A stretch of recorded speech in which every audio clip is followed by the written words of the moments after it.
Saturday today.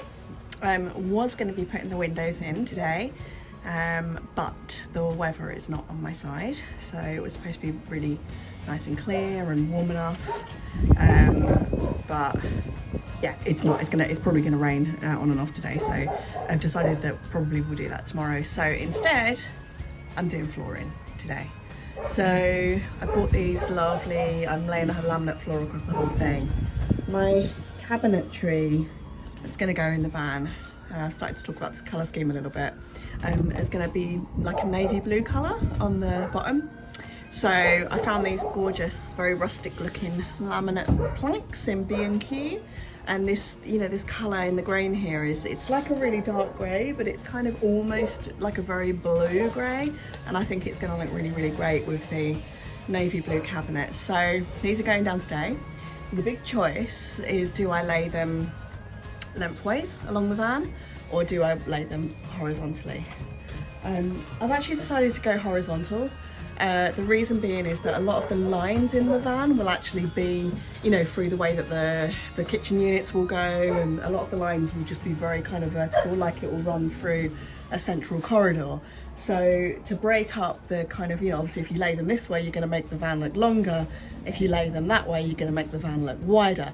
So because I've already got quite a lot of lines that are going to make the length space look very open, I'm going to lay them horizontal.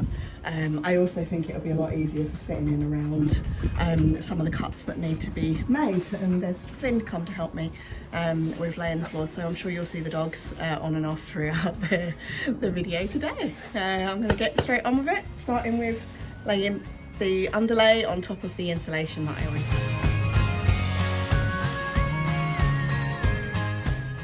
Let's just talk for a minute about the tools that will be used today. I've laid quite a lot of laminate floors before, so this job isn't one of the new ones. In fact, this is one of the easiest jobs in the van as far as I'm concerned. So not too worried about it, but there's some unknowns with laminate. It's quite thin, these laminate planks. I don't know, some laminate planks are kind of okay to be cut on a chop saw or a mitre saw. Some are not, so I may need to use my hand saw to chop them today, so we'll see about that. So the jigsaw might get used today for cutting some of the shapes, the cutout shapes that are going to be needed. There are a few places where they won't be completely straight. Stanley knife might be used for cutting the what's the word that I'm looking for? The insulation to go underneath the base layer. Scissors might also work with that because it's actually quite thin. I think I might get away with scissors. Rubber mallet for bashing the planks into place when they're there. Square for drawing some nice square lines for cutting, and of course my trusty pencil, which goes everywhere in this van with me. So those are the tools that I'll be using today. I might even show you into the workshop today as well, if I find myself using the chop saw, because so far all of my videos have been in the van and you don't actually see the bit that goes on when I disappear out of the van and go into my workshop, which is just next to us right there. So I might set the camera up in the workshop for a little bit today too. Let's do it. Oh, first, tea.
thought I'd show you another tool that I'm using. So obviously in a van there's lots of curves and all sorts of shapes that you need to cut around with things. So I'm at the point at the moment where I now need to cut this panel here, this floor board around the wheel arch here. So I'm going to use a scribing tool. So a scribing tool, this one, has a little wheel at the end which will follow the shape of the curve that you're trying to cut around. A little holder to put your pen in or your pencil. Would normally use a pencil if you want a nice tidy line, but I'm just using the pen here because I'm actually going to be cutting over the line, so it doesn't really matter, and a nice Sharpie works really well for this. What I'll do is I'll show you how it gets set up. So you can see this. Basically you want your pen to be where it would start at the edge of the thing, and what you're going to do is I'm basically going to scribe around like that, and that will give me the cutting line that I then want.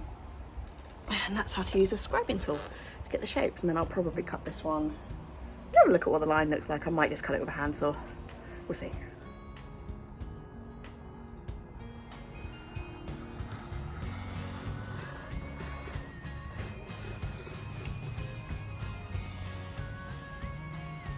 So I just cut it out by hand in the end. If I wanted a really tidy line, I would have used a scroll saw or a jigsaw for that, but this is all the wheel arches will all be boxed in, so you're actually not going to see any of these lines anyway, so it really doesn't matter. Just check it's going to fit. It might need a little bit more to come off of there actually, because it's pushed down a little bit, so I might just take a little bit more off the edge there and then get that popped in.